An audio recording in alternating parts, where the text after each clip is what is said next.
Kacamatanya mumpun.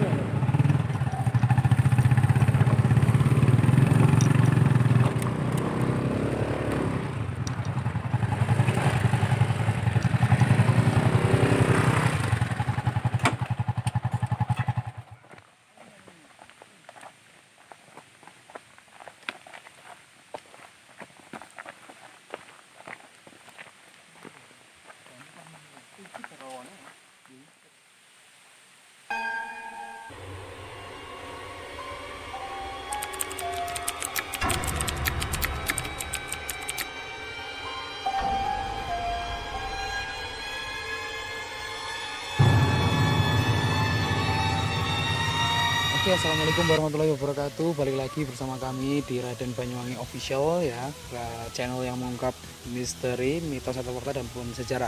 Oke, kesempatan hari ini bertepatan di ini kita akan menguak mitos, sejarah ataupun juga misteri yang ada di Wana Wisata Rawabayu ini. Kon katanya di sini adalah sejarah untuk perang Puputan Bayu. Pada dekat sini ada pertapaan Prabu Tawangalun. Jadi Prabu Tawangalun itu adalah salah satu pendiri Kabupaten Banyuwangi. Dia adalah salah satu raja di Kerajaan Belambangan. Oke, di belakang saya ini adalah tepatnya adalah Rawabayunya ya. Di pas di belakang saya ini Rawabayu. Jadi seperti ini pemandangannya. Setelah ini kita akan langsung menemui juru kunci dari Rawabayu untuk menguak sejarah bagaimana Rawabayu ini, sejarah Tawangalun, sejarah perang Puputan Bayu, dan juga sejarah tempat ini tersendiri. Oke, jangan kemana-mana, tetap di channel Raden Banyu.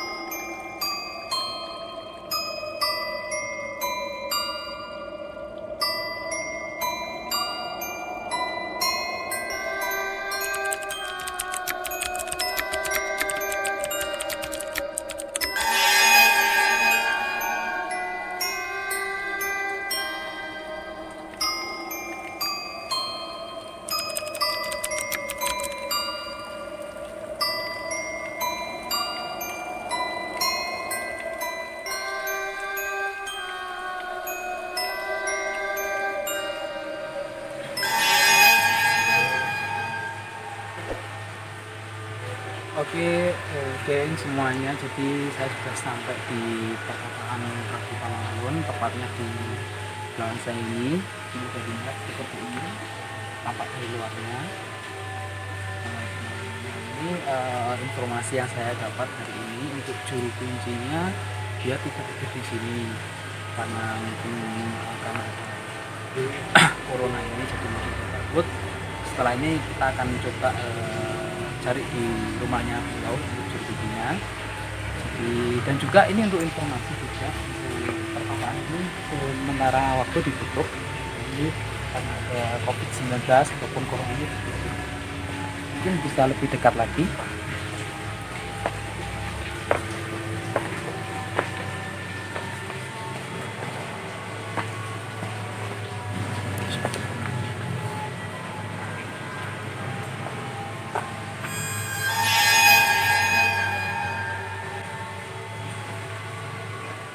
Jadi seperti ini geng ya, tampak dari luar seperti ini. Jadi dibangun dikunci seperti ini, dan tepat di belakang pertapaan Prabu Tawangalun ada yang namanya sumber Kamulian. Untuk sumber Kamulian sendiri bisa diakses, tapi juga mohon siapa saja yang kesini untuk meminta izin dari juru kunci ataupun warga yang ada di sini. Dan untuk kali ini, kesempatan kali ini saya tadi sudah izin sama abdi yang di sini, jadi dia yang tukang bersih di sini. Katanya beliau tadi kita boleh cek di sumber Kamulian, tapi untuk di pertapaan Prabu Tawangannya tidak boleh. Jadi dari sini langsung aja kita cek di sumber Kamulian.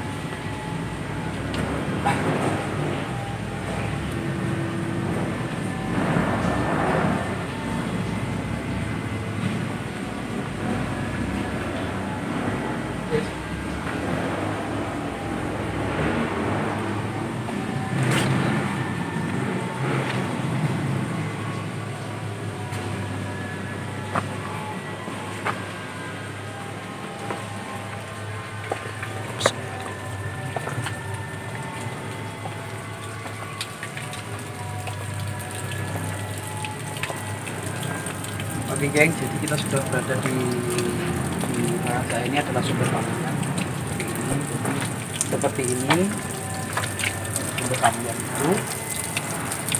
Konon ceritanya di sini untuk menyucikan diri sebagai tempat wudhu, juga intinya untuk mensucikan diri lah. Kalau untuk umat agama Islam kita di sini juga boleh. Untuk umat beragama Hindu biasanya mereka mengambil air dari sini untuk dibuat tirta. Kalau orang Hindu biasanya nyebutnya tirta, itu ya media untuk ya sembahyang atau berdoa kepada Tuhannya mereka.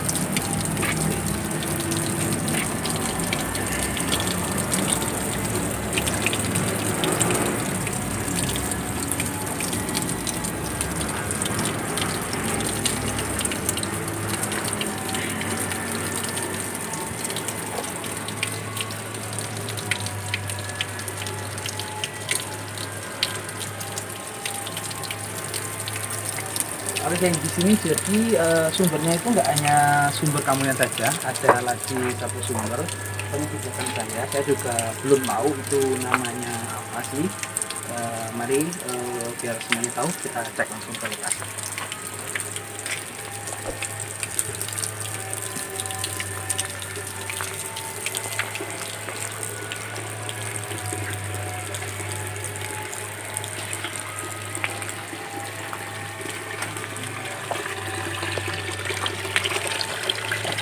Enggak, Pak.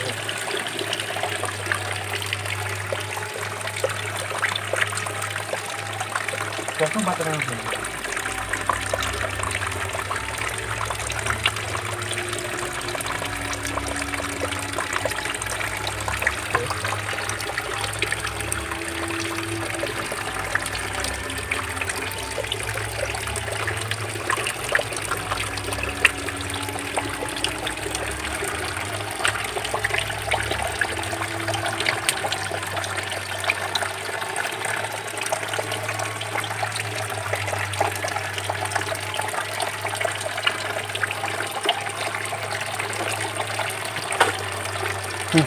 Enggak.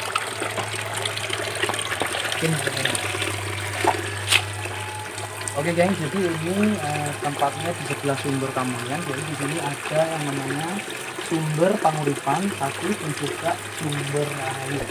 Ini juga salah satu sumber air. Jadi untuk sumber airnya itu ada satu pantulan. Untuk di sumber Panguripan itu totalnya ada 6 pancuran.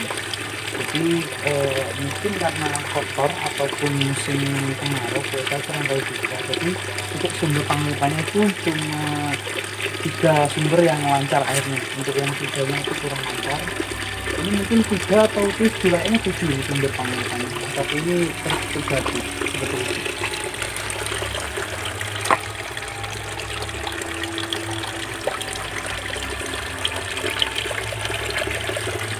Nah, ada hal menarik yang membuat saya penasaran ya.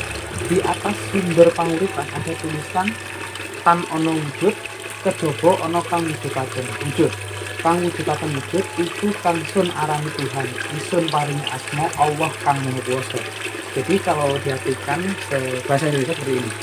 Kalau enggak ada wujudnya selain yang bisa mewujudkan wujud tersebut. Yang mewujudkan wujud itu yang saya sebut dengan Tuhan. Saya beri nama, atau insun itu saya beri nama Allah yang berkuasa di alam semesta. Allah yang berkuasa di alam semesta itu. Untuk diartikan bahasa Indonesia kurang lebih seperti itu. Jadi mohon maaf kalau tafsiran saya salah, mungkin ada yang bisa lebih menjelaskan hal tersebut, jadi tulis saja di kolom komentar ya. Itu. Oke, mungkin cukup dulu di sini. Jadi habis ini kita akan langsung di sumber, tepatnya di belakang pertapaan Tawangalun. Ada satu tempat lagi yang menurut saya menarik di kawasan Rawa Bali ini, namanya adalah Musola Pojok Songo. Tepatnya ada di sebelah kanan dari pertapaan Tawangalun. Habis ini kita akan langsung cek Musola Pojok Songo. seperti apa tempatnya, jangan kemana-mana, di Raden Banyuwangi.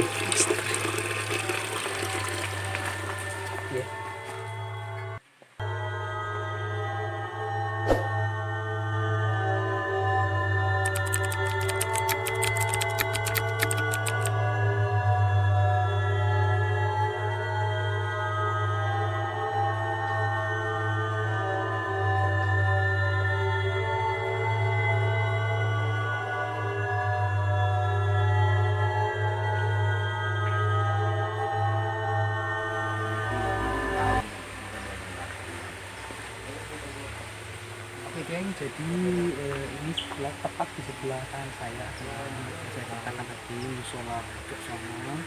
Jadi bentuknya ini unik ya, persegi semua.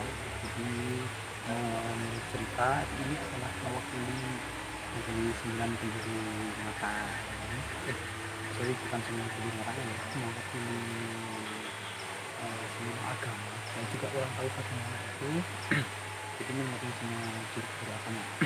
Nah, kalau ceritanya dulu Bupati Banyuwangi pertama itu Mas Arif, dia pernah bersemedi di sini meminta petunjuk ataupun meminta berkah dari Tuhan Yang Maha Esa, dari Gusti Allah. Setelah dia melakukan pertapaan itu, alhamdulillah doanya terkabul dan dia menjadi Bupati pertama Banyuwangi. Jadi bentuknya seperti ini.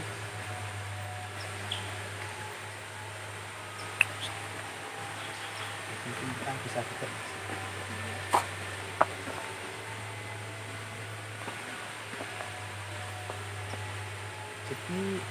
jadi ini ceritanya itu musola pojok Songo ini memang dari dulu sudah ada. Jadi juga menurut cerita juga ketika Prabu Tawangalaun itu selesai bersemedi di tempat bersemedianya, dia istilahnya di sebelah sini, dan juga kemungkinan jadi musola pojok ini Songo ini dia unik. Ini sudah ada dari sejak dulu, jadi sejak pertamaannya ada, konon ceritanya menurut cerita yang beredar, musola pojok Songo ini pertama dipakai untuk Eyang Prabu Tawangalaun sebagai tempat peristirahatan. Jadi ketika beliau sudah selesai bersemedi ataupun bertapa, beliau beristirahat di sini. Dan juga bupati pertama Kang Mas Alif itu dulu ketika bersemedi juga di sini, beliau untuk meminta berkah ataupun minta ridho dari Allah, minta petunjuk di sini. Setelah beliau selesai melakukan persemedian ataupun melakukan berdoa, alhamdulillah doa yang beliau minta terkabul dan beliau menjadi bupati pertama Banyuwangi. Oke geng, setelah ini kita langsung aja lanjut ke tempat Mbah Ji, ke rumahnya beliau. Dia selaku juru kunci dari sini, juru kunci Rawabayu dan juga juru kunci tempat pertapaan Prabu Tawangalaun. Bagaimana entah kita mengungkap sejarah, misteri, mitos atau fakta bersama Mbah Ji selaku juru kunci. Jangan kemana-mana, tetap di channel Raden Banyuwangi Misteri. Terus ngarepnya rasa mau aku, rasa mau bayi sing aku pertama mau. Oh, bayi ini bukan satu aliran agama, gitu. Ada Kristen, Hindu, Buddha, Katolik, Muslim. Maka dari itu kan dinamakan wisata itu tidak satu aliran agama yang boleh datang di sana, toh.